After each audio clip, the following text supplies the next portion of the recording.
ডাকিনী রাক্ষসীর এই জাদুর জঙ্গলে হাঁটা কি যে কষ্ট। কখনো কখনো অদৃশ্য হয়ে যায়, কত বিপদ আপদ। কখন আবার ডাকিনী রাক্ষসী এসে আক্রমণ করে, কে জানে। বন্ধুরা, চ্যানেলটি সাবস্ক্রাইব করে দিলে হয়তো পারতো না। কিরে, এসে গেছি আমি। ডাকিনী রাক্ষসীর নাম নিয়েছিস, আর ডাকিনী রাক্ষসী আসবে না তা কি হয়? আমি তোর পিছনে অদৃশ্য হয়ে আছি।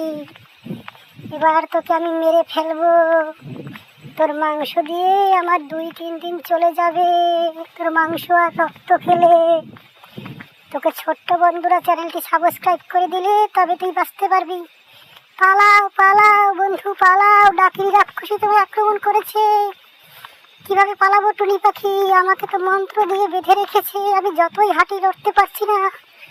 এইবার এই অস্ত্র দিয়ে, চাকু দিয়ে তোর মাংস কেটে টুকরো টুকরো করে আমি খাবো। হি হি হি হি। এবার তুই বুঝবি ডাকিনী রাক্ষসীর জঙ্গল থেকে কেউ বেরোতে পারে না। মাফ করে দাও, মাফ করে দাও ডাকিনী রাক্ষসী, আমাকে ছেড়ে দাও। আমি আর কোনোদিন আসবো না এই জঙ্গলে, আমাকে ছেড়ে দাও। মাফ হবে না, মাফ করে দাও, মাফ করে দাও ডাকিনী রাক্ষসী, ওই ভাইটাকে মাফ করে দাও। ও বুঝতে পারেনি। হ্যাঁ হ্যাঁ, মাফ করে দাও ডাকিনী রাক্ষসী, আর কোনোদিন আসবো না এই জঙ্গল ছেড়ে, আমাকে মাফ করে দাও। হি হি হি, মাফ? তোকে মাফ করবো, তাহলে আমার পেট চলবে কি করে? এই তোকে মাফ করবো, দেখ ইং বিং ফিং, দেখ মন্ত্র দিয়ে তোর কি দশা করেছি দেখ। এই ডাকিনী রাক্ষসী কাউকে মাফ করে না।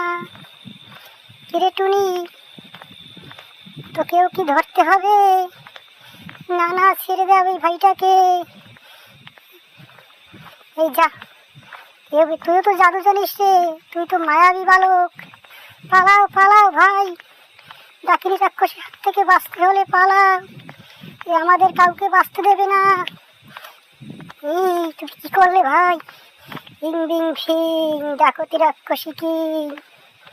কিরে ডাকিনী, তোকে তো আমি মেরে ফেললাম, তুই আমাকে চিনতে পারিসনি? আমি সেই মায়াবী সাধুর ছেলে, ছদ্মবেশ ধারণ করে তোকে মারার জন্যই আমি এসেছিলাম। তবে তোকে মেরে এই মায়াবী বন আমি মুক্ত করে দিলাম। এখন থেকে এই বনের পশু পাখি, কীট পতঙ্গ সবাই তার মুখ মতন ঘুরবে, খেলবে। এই জঙ্গল আজ থেকে ডাকিনী রাক্ষসী মুক্ত হলো। কি ভেবেছিলি তুই? তুই আমাকে